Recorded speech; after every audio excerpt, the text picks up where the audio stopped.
Electrical Engineering Job Interview Series Question 63 What is meant by armature reaction? Armature reaction क्या है? जैसा कि नाम से ही पता चल रहा है, आर्मेचर रिएक्ट कर रहा है। आर्मेचर रिएक्ट कब करेगा? जब आर्मेचर में करंट फ्लो होगा। और आर्मेचर में करंट कब फ्लो होगा? जब आर्मेचर में वोल्टेज इंड्यूस होगा। और आर्मेचर में वोल्टेज इंड्यूस कब होगा? जब मैग्नेटिक फील्ड वहां पे रहेगा, उस कंडक्टर मैग्नेटिक फील्ड एक्सपीरियंस करेगा। और मैग्नेटिक फील्ड कहाँ से होगा? जब जो फील्ड करंट होगा, फील्ड के पोल जो है फ्लक्स जनरेट करेंगे। तो इस तरह से आर्मेचर रिएक्शन का मतलब हुआ कि जो आर्मेचर में करंट फ्लो हुआ और उसके चलते मैग्नेटिक फील्ड मेन फील्ड पे जो प्रभाव डालता है, उसको हम आर्मेचर रिएक्शन कहते हैं। Armature reaction is the effect of the magnetic field produced by the armature current on the main magnetic field in a DC machine. और ये डीसी मशीन में ये होता है।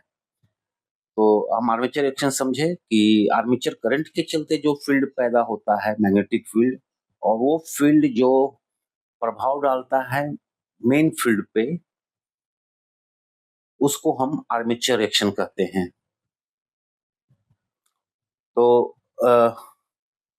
आर्मेचर रिएक्शन का इफेक्ट क्या प्रभाव डाल सकता है? डीसी जनरेटर में जो है वो वोल्टेज को कम कर सकता है, और मैग्नेटिक न्यूट्रल एक्सिस को शिफ्ट कर सकता है, मेन फील्ड के फील्ड को डिस्टॉर्ट कर सकता है, जिसके चलते स्पार्किंग ब्रश पे बढ़ जाएगा और कम्यूटेशन प्रॉपर नहीं हो पाएगा।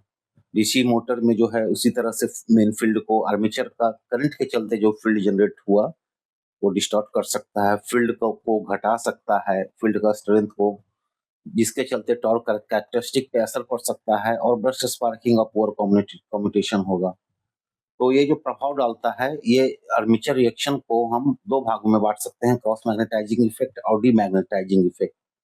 क्रॉस मैग्नेटाइजिंग इफेक्ट हुआ कि जो है आर्मेचर का फ्लक्स जो है मेन फ्लक्स को डिस्टॉर्ट कर दे और मैग्नेटिक न्यूट्रल एक्सिस को शिफ्ट करे। डीमैग्नेटाइजिंग इफेक्ट हुआ कि डिस्टॉर्ट ही ना करे बल्कि मेन फील्ड फ्लक्स के को अपोज करे आर्मेचर का फील्ड। आर्मेचर करंट के चलते जो फील्ड पैदा हो वो मेन फील्ड फ्लक्स को अपोज करे, जिससे के चलते नेट फ्लक्स पर पोल घट जाए, तो उसको डीमैग्नेटाइजिंग इफेक्ट कहते हैं।